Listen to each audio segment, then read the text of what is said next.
আচ্ছা, এরপরের আমাদের এক্সাম্পলটা হলো এটা। Let us consider a set H of two cos 2 real matrices. তাহলে H হচ্ছে 2 cos 2 রিয়েল ম্যাট্রিক্স যেগুলো সেইগুলো নিয়ে বানানো, যাতে করে কোন ম্যাট্রিক্স, সমস্ত 2 cos 2 ম্যাট্রিক্স আসছে না, সেই 2 cos 2 ম্যাট্রিক্স মধ্যে যাদের ডিটারমিনেন্ট ভ্যালু 1, শুধু সেই সমস্ত 2 cos 2 ম্যাট্রিক্সগুলোই এর মধ্যে আসবে। ঠিক আছে, তাহলে আমি আরেকবার বলে দিচ্ছি। H হচ্ছে সমস্ত 2 cos 2 রিয়েল ম্যাট্রিক্স নিয়ে তৈরি। কোন সমস্ত 2 cos 2 রিয়েল ম্যাট্রিক্স? যেগুলো ডেড ভ্যালু 1। ক্লিয়ার? দিয়ে আমরা প্রমাণ করবো prove that H is a subgroup of GL2R। GL2R মানে 2 cos 2 অর্ডারের রিয়েল ম্যাট্রিক্সের সেট, সেটার Hটা হচ্ছে একটা সাবগ্রুপ তৈরি করবে। তো মধ্যে কথা আমাদের এই H, এটা হচ্ছে আমাদের H, এই Hটাকে আমাদের সাবগ্রুপ প্রমাণ করতে হবে। তাহলে সাবগ্রুপ প্রমাণ করার জন্য আমাদের যেরকম হয় সেরকম করে দুটো এলিমেন্ট নিয়ে নিই, দিয়ে তাদের কম্পোজিশন H আছে দেখাবো, অ্যাজ ওয়েল অ্যাজ তার যে কোনো একটা এলিমেন্ট নিয়ে নিই, তার ইনভার্সটাও H আছে দেখাবো। তাহলে Hটা একটা সাবগ্রুপ হয়ে যাবে। তাহলে কী করে করবো দেখো, এটা হচ্ছে আমাদের পেজ নাম্বার 109-এর এক্সাম্পল 6, স্কিমা পার 109 তার এক্সাম্পল 6। তাহলে এইচের মধ্যে কোন সমস্ত 2 cos 2 ম্যাট্রিক্স আছে যাদের det value det ABCD is equals to 1 হয়, সেই সমস্ত 2 cos 2 ম্যাট্রিক্সগুলোই কেবলমাত্র এইচে আছে। তাহলে আমি প্রথমে দুটো এলিমেন্ট নিয়ে নিই ওখান থেকে। Let A, B belongs to H। A একটা ম্যাট্রিক্স, বি একটা ম্যাট্রিক্স, H থেকে নিয়ে নিলাম। যদি তাই হয়, then det A is equals to 1, det B সেটাও ইকুয়ালস টু 1, কারণ এই যে কারা থাকে, সেই সমস্ত 2 cos 2 ম্যাট্রিক্সই থাকে যাদের ডেট ভ্যালু 1। তাহলে det A1, det B1। Now A আর বি কম্পোজ করে দিই। কম্পোজ মানে হচ্ছে আমাদের এখানে কম্পোজিশনটা বলেছে ম্যাট্রিক্স মাল্টিপ্লিকেশান, এই যে with respect to matrix multiplication. তাহলে আলটিমেটলি এ আর বি এর কম্পোজ মানে A into B, matrix multiplication. Now এইটা আমরা এইচে আছে কি না সেটা দেখব। তাহলে অ্যাকচুয়ালি এ ইন্টু বি এরা এইচে আছে কি না দেখবো, কী করে বুঝবো? তাদের ডেট ভ্যালু নেব, ডেট ভ্যালু যদি 1 হয় তাহলে বুঝবো যে এ বি এটা এইচে আছে, আর যদি ডেট ভ্যালু 1 না হয় তাহলে বলবো যে এরা এইচে নেই। তাহলে now det A B is equals to determinant of A into determinant of B. এটা আমাদের ডিটারমিনেন্টের প্রপার্টি। দুটো ম্যাট্রিক্সের গুণের ডিটারমিনেন্ট আর ডিটারমিনেন্টের গুণ দুটো কিন্তু সেম হয়। তাহলে এটার ভ্যালু 1, এটার ভ্যালু 1, তাহলে ডেট এ বি এর ভ্যালু 1 চলে আসলো, hence A B belongs to H। তাহলে ক্লোজার প্রপার্টি স্যাটিসফাই করে গেল। এগেন এ ইনভার্স, এ যদি আমার এইচে থাকে, তাহলে আমি এবার দেখতে চাইছি যে এ ইনভার্সটা কোথায় আছে। তাহলে again let A belongs to H, then date of A is equals to 1. Now date A inverse, this is equals to 1 by date A। এটাও ডিটারমিনেন্টের প্রপার্টি। যদি ডিটারমিনেন্ট অফ A ইনভার্স মানে হচ্ছে 1 by det A, this is equals to ডেটের value তো 1, যেহেতু আমরা এটাকে H থেকে ধরেছি, তাহলে দিস ইজ ইকুয়ালস টু 1। তাহলে A ইনভার্সের ডিটারমিনেন্ট ভ্যালুও 1 চলে এসছে, হেন্স A ইনভার্সটা কোথায় আছে? A ইনভার্সটাও H আছে। তাহলে আমার এ বি এইচে যদি থাকে তাহলে তাদের কম্পোজিশন মানে এখানটায় ম্যাট্রিক্স মাল্টিপ্লিকেশান, সেটা যদি করি তাহলে এ বিটাও এইচে চলে এসছে। সিমিলারলি এটা যদি এইচে ধরি তাহলে এ ইনভার্সটাও এইচে চলে এসছে, hence H is a subgroup with respect to matrix multiplication. Clear? Subgroup with respect to matrix multiplication. বেশ, এরপরে আমাদের এক্সাম্পল হচ্ছে সেন্টার অফ এ গ্রুপ। দেখবে সিলেবাসে পরিষ্কার লেখা আছে centre of a group. Centre of a group কি? যে ধরো জি হচ্ছে একটা গ্রুপ, সেন্টার অফ এ গ্রুপের এটা পেজ নাম্বার 111 তার এক্সাম্পল 1। ঠিক আছে, তাহলে সেন্টার অফ এ গ্রুপ কি? Let G compose is a group and H is a subset, মানে জি কম্পোজ একটা গ্রুপ হয়ে আছে আর এইচটা হচ্ছে জাস্ট একটা সাবসেট, জি এর সাবসেট। এবার এই জি এ তাহলে এইচের মধ্যে কারা কারা আছে সেটাও বলে দিচ্ছি। এইচের মধ্যে এক্স বিলংস টু জি, মানে এক্সের সেই সমস্ত এলিমেন্টগুলোই আছে যারা কিনা x compose G equals to G compose x for all G belongs to capital জি, মানে জি এর এক্সটা জি এর মধ্যে থেকে নেব, দিয়ে সেটা এইচ আছে কিনা কী করে বুঝবো? যদি সেই এলিমেন্টটা জি এর বাকি সমস্ত এলিমেন্টগুলোর সাথে কমিউট করে, for all G belongs to capital জি। তার মানে এই এক্সটা যদি জি এর বাকি সমস্ত এলিমেন্টগুলোর সাথে কমিউট করে তাহলে কিন্তু এই এইচটা, মানে সেই এক্সটা এই এইচের মধ্যে থাকবে। আমি একটুখানি ভেঙে বলে দিই। ধরো জি এর মধ্যে 4টে এলিমেন্ট আছে, A1, A2, A3, A4। এবার আমি এই A1টা এইচের মধ্যে আছে কিনা দেখতে চাইছি। তাহলে কি A1টা জি এর বাকি সমস্ত এলিমেন্টগুলোর সাথে কমিউট করতে হবে। তাহলে আমাকে দেখতে হবে যে A1 compose A2 is equals two AT compose A1 হয়েছে কিনা, A1 compose A3 is equals two A3 compose A1 হয়েছে কিনা, as well as A1 compose A4 is equals two A4 compose A1 হয়েছে কিনা।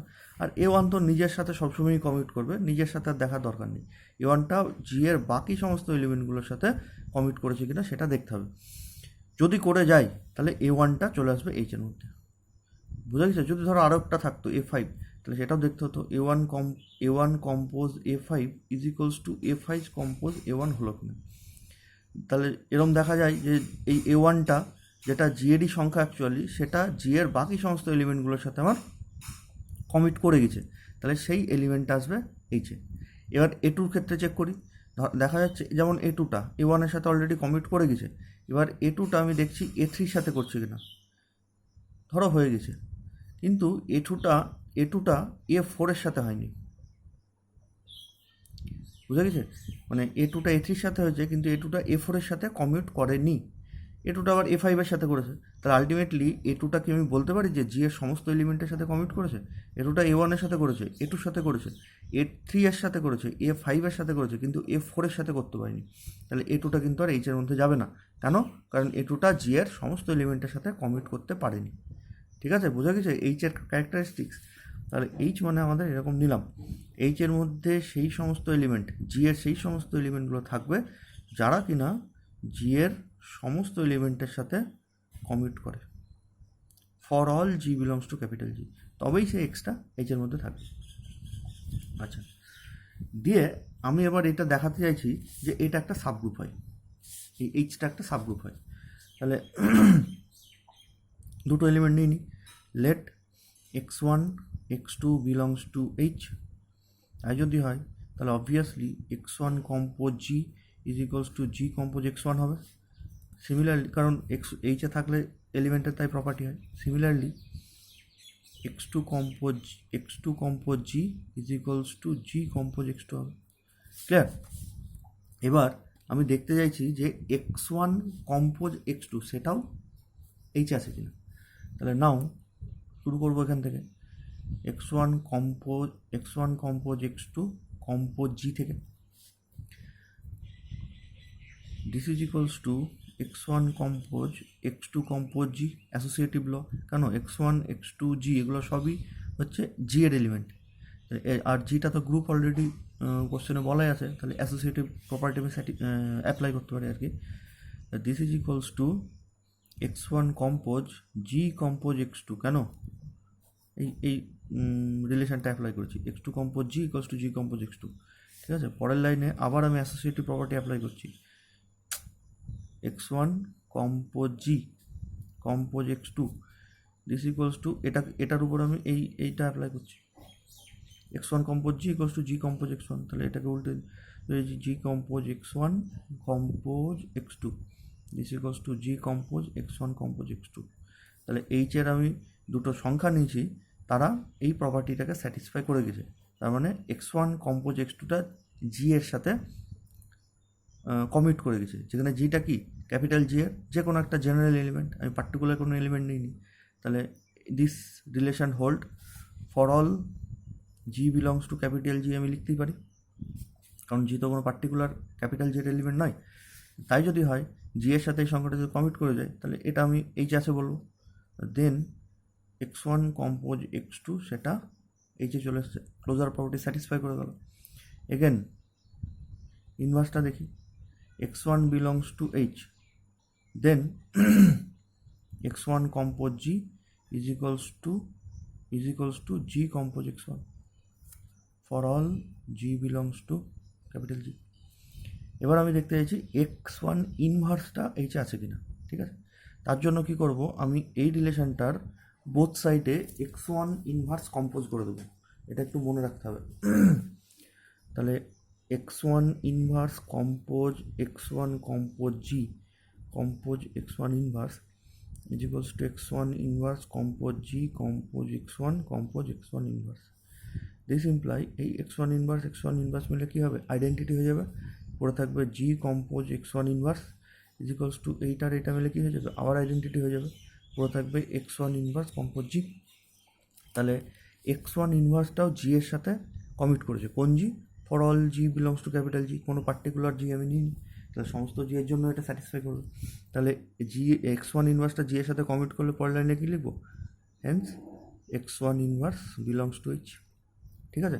তাহলে এইচটা ক্লোজার প্রপার্টি স্যাটিসফাই করেছে, inverse property satisfy করেছে, hence H is a subgroup. This subgroup is called centre of the group G. এই এইচটাকে বলা হয় centre of a group G. তো দেখি আমরা বই থেকে, let G compose is a group and H is a subset defined by H equals to x belongs to G, কোন x, যে এক্সগুলো জি এর বাকি সমস্ত এলিমেন্টের সাথে কমিট করে, ঠিক আছে? দিয়ে এটাতে ভাষায় লেখা আছে এই লাইনটা, তাহলে এইটুকু তোমরা নাও লিখতে পারো।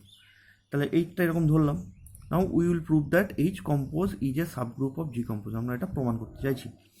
দিয়ে আমরা প্রমাণটা ঠিক যেরকমভাবে করলাম, আমি এইচ x1 x2 ধরে করেছি, এখানটা পি কিউ ধরে করা আছে, ঠিক আছে? এরকম করা আছে। So from 1 and 2 it follows that H compose is a subgroup of G compose, ঠিক আছে? দিয়ে note 1, this group is called centre of a group and is denoted by Z G, the element of Z G are called centre of element. আমাদের এইটুকু মনে রাখতে হবে, this subgroup is called centre of a group and it is denoted by Z G. তার মানে ধরো এইচটা আমি একটা সেন্টার অফ এ গ্রুপ, কোনো একটা গ্রুপ জি, কোনো একটা গ্রুপ জি কম্পোজ, তার centre of a group H আমরা পেয়েছি। এক্ষুনি দেখালাম এই এইচটা হচ্ছে সাবগ্রুপ ফর্ম করে, কার, এই জি কম্পোজের। তো এই এইচটাকেই বলবো সেন্টার অফ দ্য গ্রুপ জি, এবং ডিনোট করবো কী করে, জেড জি। তার মানে জেড জি মানেই হচ্ছে অ্যাকচুয়ালি এইচ, মানে এইচটাকে জেড জি হিসাবে লেখা হয়েছে। তাহলে জেড জি যেখানেই পাবো ইজ ইকুয়ালস টু এরকম লিখে দেবো, এই সমস্ত x belongs to G such that জি এর প্রত্যেকটা এলিমেন্টের সাথে কমিট করেছে। বুঝা গেছে? তাহলে তোমাকে যদি বলে what do you mean by centre of a group, তাহলে আমরা ডেফিনেশনটা এরকম লিখব, centre of a group, let G compose is a group and H is a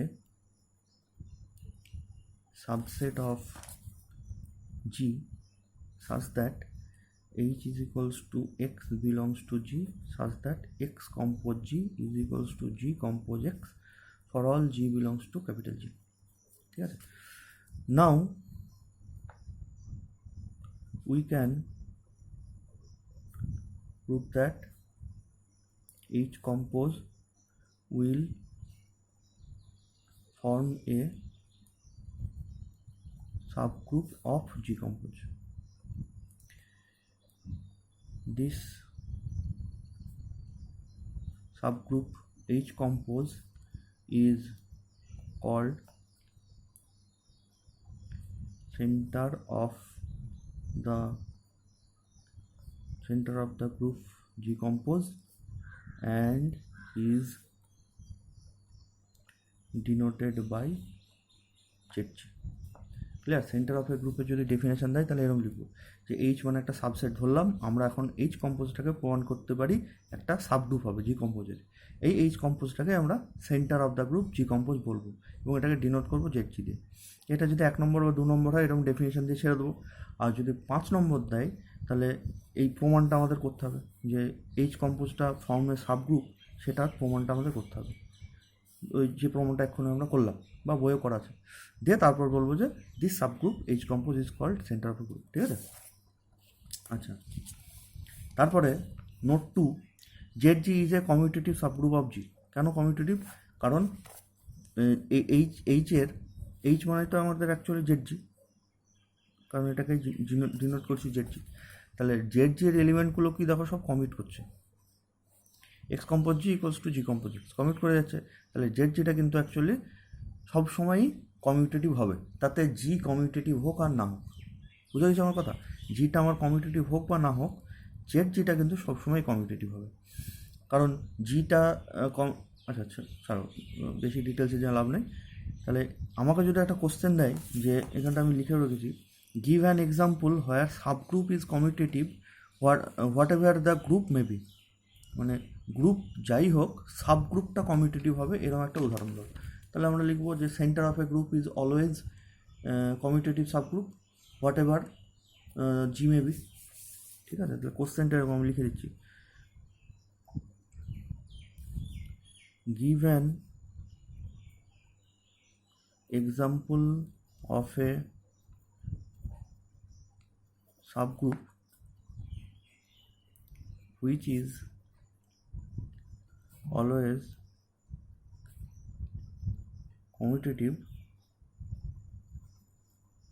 whatever the group may be। গ্রুপটা যা ইচ্ছা হোক না কেন তার সাবগ্রুপ সবসময়ই কমিউটেটিভ হবে। তার উদাহরণ কী হবে? এর উদাহরণ লিখবো যে let G compose is a group and Z G is its centre of group. দিয়ে লিখবো যে Z G is always commutative but G compose may or not may. এই জি জেড জিটা সবসময়ই কমিউটেটিভ হবে, তাতে করে জিটা হোক আর না হোক। ঠিক আছে? This is an example of a subgroup which is commutative whatever the main group may or not may. ভালো কোশ্চেন, এটা পড়বে। তারপর হচ্ছে centraliser of an element in a group. এর আগে কি ছিল? সেন্টার অফ এ গ্রুপ, আর এটা বলছে সেন্ট্রালাইজার অফ অ্যান এলিমেন্ট। দুটোর মধ্যে পার্থক্য আছে। সেন্ট্রালাইজার অফ অ্যান এলিমেন্ট কি?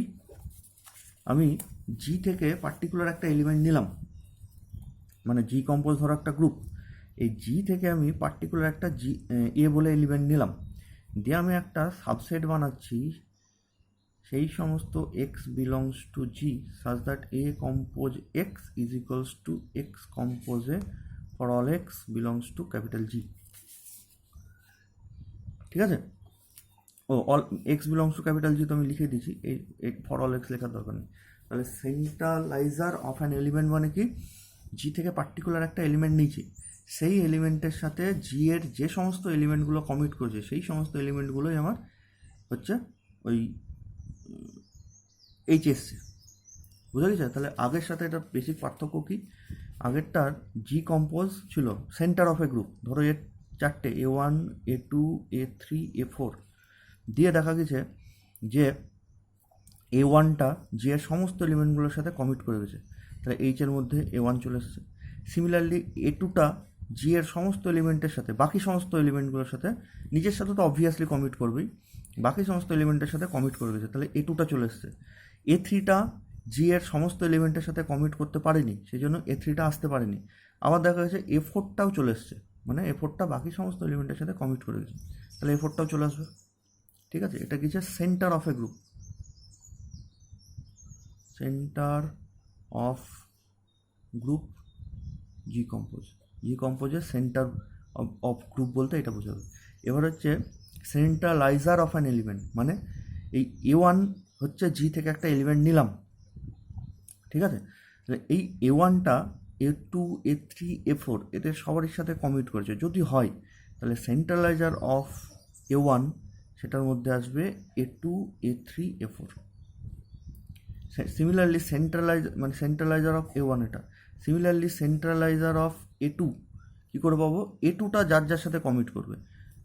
তাহলে ধরো A2টা A1-এর সাথে কমিট করেনি, বাকিগুলোর সাথে কমিট করেছে, তাহলে A2 A3 A4, বুঝা গেছে?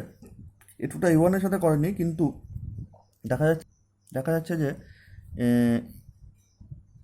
A3 A4-এর সাথে কমিট করেছে, তাহলে A3 A4 আর A2 তো নিজে আসবেই, বুঝা গেছে? তাহলে আগেরটা কি ছিল, সেন্ট্রালাইজার অফ অ্যান এলিমেন্ট মানে ওই পার্টিকুলার এলিমেন্টের সাথে জি এর যে এলিমেন্টগুলো কমিট করছে সেইগুলো হচ্ছে সেন্ট্রালাইজারে ঢুকবে। আর সেন্টার অফ এ গ্রুপ মানে পার্টিকুলার সার্টেন জি এর একটা এলিমেন্ট নিলাম, সেটা যদি বাকি এলিমেন্টগুলোর সাথে কমিট করে সেটা এইচে ঢুকবে, নাহলে ঢুকবে না। সিমিলারলি তার পরের এলিমেন্টে চলে গেলাম, সেই পরের এলিমেন্টটা যদি জি এর বাকি সমস্ত এলিমেন্টের সাথে কমিট করে তাহলে সেটা এইচে আসবে, নচেত আসবে না, বুঝা গেছে? Centre of a group, centraliser of a group মানে আমি আবার বলছি দেখো, সেন্ট্রালাইজার অফ অ্যান এলিমেন্ট মানে পার্টিকুলার ওই এলিমেন্টের সাথে যে কমিট করবে সেইগুলোই ঢুকবে সেন্ট্রালাইজার অফ অ্যান এলিমেন্টের মধ্যে। আর সেন্টার অফ এ গ্রুপ মানে জি থেকে আমি সমস্ত এলিমেন্টগুলো চেক করব, যে এলিমেন্টগুলো বাকি সমস্তগুলোর সাথে কমিট করছে সেই এলিমেন্টগুলোই আমার সেন্টার অফ এ গ্রুপ চলে আসবে, ঠিক আছে? দুটো টার্ম শুনেই বুঝতে পারবে, একটা হচ্ছে সেন্টার অফ এ গ্রুপ আর একটা হচ্ছে সেন্ট্রালাইজার অফ অ্যান এলিমেন্টের সেন্ট্রালাইজার, ঠিক আছে? তাহলে সেন্ট্রালাইজার অফ অ্যান এলিমেন্টের ডেফিনেশন এরকম, যদি ডেফিনেশন দেয় তাহলে আমরা একই রকমভাবে লিখব যে এইচ মানে হচ্ছে জি এরই element such that a compose x is equals to x compose এর সাথে যে এলিমেন্টগুলো কমিট করবে সেগুলো হচ্ছে এর মধ্যে আসবে। এটাকে বলা হয় centralizer of an element A. যদি আমি centralizer of an element B লিখতে চাই তাহলে সেটা কীভাবে লিখব, যে x belongs to G such that B compose x equals to x compose B. Clear? তাহলে এটাও আমাদের একটা সাবগ্রুপ ফর্ম করবে, ঠিক একই রকমভাবে এখানটা প্রমাণ করে দেওয়া আছে, আগের মতন করে করব। এই সাবগ্রুপটাকেই আমরা বলবো centraliser of an element A and it is denoted by C A. এটাকে ডিনোট করবো সি এ দিয়ে, তাহলে এটা হবে সি এ, কারণ সেন্ট্রালাইজার অফ অ্যান এলিমেন্ট এ। এটা হবে, এটা বি এর সেন্ট্রালাইজার, তো সেন্ট্রালাইজার অফ অ্যান এলিমেন্ট বি, তাহলে এটাকে আমরা রিপ্রেজেন্ট করবো সি বি দিয়ে। ক্লিয়ার? তাহলে তোমাকে যদি বলে what do you mean by centraliser of an element এ, তাহলে তোমার ডেফিনেশন এরকম হবে যে লেট জি কম্পোজ, ঠিক আগের মতনই, let G compose is a group and A belongs to G, let us take a subset H is equals to এরকম দিয়ে we can prove that this will form a group with respect to the composition. এটা group তো না, sorry, subgroup. H will form a subgroup with respect to the composition eta. This subgroup is called centralizer of an element A. দিয়ে যদি বেশি number দেয় তাহলে সেন্ট্রালাইজার of an element এটাকে আমাদের সাবগ্রুপ প্রমাণ করে দিতে হবে। ঠিক আছে, এইখানটায় প্রমাণ করাই আছে, বা আগের মতন যেভাবে ইচ্ছা করতে পারো, আমি খাতায় যেভাবে করে দিচ্ছি, ঠিক আছে? তাহলে সেন্ট্রালাইজারটাও হচ্ছে এমন একটা সাবগ্রুপ যেটা কমিট করবে, কিন্তু জি কমিট করতেও পারে নাও করতে পারে, তাহলে এটাও একটা এক্সাম্পল। ঠিক আছে, আচ্ছা, আজকে এই পর্যন্ত থাকলো। এর পরের দিন আমাদের সাইক্লিক সাবগ্রুপ থেকে শুরু করব।